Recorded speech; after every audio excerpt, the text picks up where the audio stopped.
Okay, grab your iced coffee and settle in, because what I'm about to tell you is about to make all your Florida real estate nightmares look like a day at the beach. You ever see one of those houses in your neighborhood that just sits, haunted and empty, looking like it's auditioning for a season of Stranger Things? That's how this started. There's this house on our street, gorgeous bones, Spanish tile roof, big mango tree out front, just rotting away year after year. It's been abandoned since before my family even moved in 13 years ago. I mean, I'm talking faded paint, cracked windows, wild vines strangling the mailbox. The kind of place where Amazon drivers won't even slow down, and the HOA fines pile up like hurricane debris. So last week, as I was walking Princess, my rescue mutt with the personality of an angry HOA president, I ran into Marlene from 2 doors down. Now Marlene knows everyone's business. Seriously, she's got the Nextdoor app set to push notifications for every trash can left out past noon. She tells me like it's some big secret. A man lived there once, died of cancer ages ago. The house just sat. It's cursed, she whispers, like we're not standing in broad daylight under a palm tree the city planted to hide the broken sidewalk. But listen, I'm a sucker for a project. And with prices going nuclear around here and our own split level not getting any bigger, thanks to my husband's growing collection of fishing gear, I start thinking, what if? What if I could buy this place, fix it up, or just bulldoze the whole thing and finally build that bright pink Key West fantasy house Pinterest keeps shoving down my throat? I could bring this sleeping beauty back to life, or at least stop Marlene's stories about ghost raccoons. So I do what any nosy neighbor with a Zillow addiction would do. I go online and dig into county records. The house has been in the same family forever. The original owner died years ago, cancer, according to Marlene, and let's be honest, she probably read his obituary. After he died, his brother inherited it for like 2 minutes before transferring ownership to their father. And get this, the dad is still listed as the owner. The kicker? The dad would have to be in his 90s by now if he's even alive. But there he is on official county records, Robert Charles Hartman SR, owner of record since 2011. The address listed isn't even in our county, it's across the bridge in Pinellas. So now my brain goes full Nancy Drew. Who actually owns this place? Where is Robert SR? Is he alive, or are we dealing with a real-life ghost property? I try calling the number on file, disconnected, obviously. Then I Google the Pinellas address listed for him. Sold 6 months ago for way under market value, which my inner conspiracy theorist immediately found suspicious. No forwarding address, no phone number, just a black hole where Robert S.R.'s life used to be.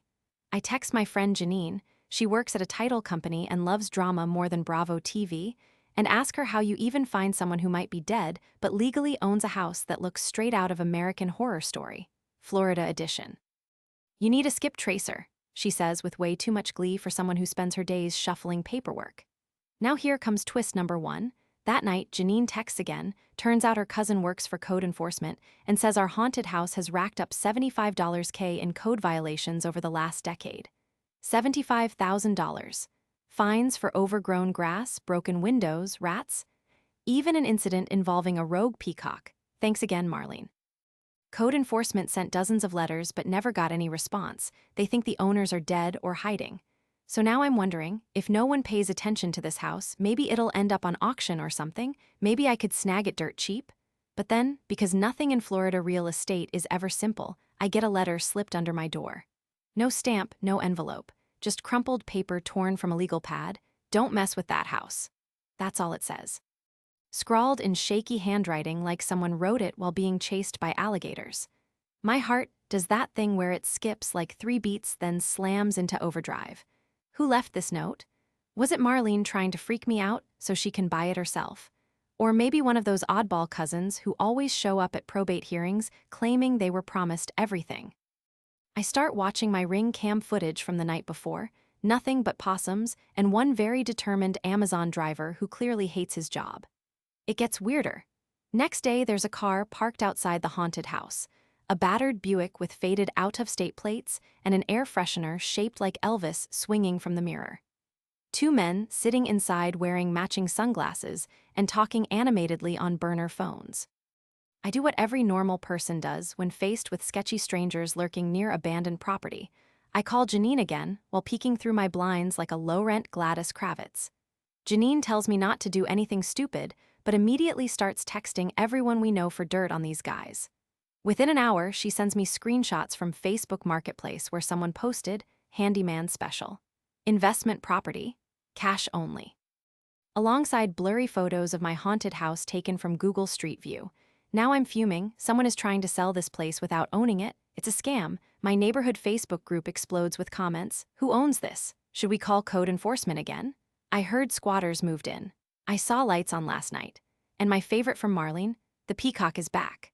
At this point, my husband wants nothing to do with any of it, just let the city burn it down, but I'm obsessed. I make flyers. Want to buy this house? Call ME along with my burner Google Voice number because paranoid. 2 days later, my phone rings at 2 a.m., yes, 2 in the morning, and a raspy voice says, "How much you got?" I sit bolt upright in bed clutching Princess like she's going to protect me from real estate ghosts. "Who is this?" "Doesn't matter," he growls. "You want that dump? Make me an offer." Now this is peak Florida chaos. Negotiating with anonymous weirdos in the middle of the night for property that may or may not belong to anyone alive. I try probing for info. Does he have power of attorney? Is he related to Robert SR? He hangs up after cackling something about family secrets, and the city will never take it. Now every time I drive by there are new cars parked outside at odd hours. A rusty pickup full of scrap metal one day, then nothing but tire tracks in the yard where grass used to be waist-high. Suddenly Marlene knocks on my door, without texting first because she doesn't respect boundaries, and says she saw people hauling boxes out at midnight. We walk over together, with Princess leading like an amateur detective, and sure enough there are muddy boot prints leading straight through the side gate into the backyard jungle. And then we hear voices coming from inside, the first time anyone has been in that house, besides raccoons in years. We freeze as some woman yells about paperwork and Dad said no more lawyers. Then boom, the back door slams shut so hard it rattles glass halfway down the street. I don't sleep that night. Neither does Princess, who whimpers every time headlights sweep past our living room window. The next morning, I find another note shoved into my mailbox. "Stop asking questions if you know what's good for you." No signature, just another threat written in purple gel pen this time, so at least our stalker has style. I call Janine again, now officially on retainer as my emotional support paralegal, and she suggests hiring an actual real estate attorney because this is above our pay grade. I make an appointment with Mr. Silverman, local legend who wears Hawaiian shirts year-round and once sued a pet psychic over zoning disputes.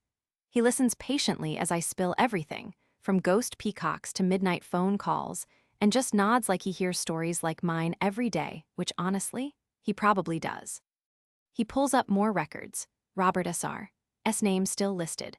All taxes paid through escrow by Hartman Family Trust, whatever that means. Several old liens still unresolved from decades ago.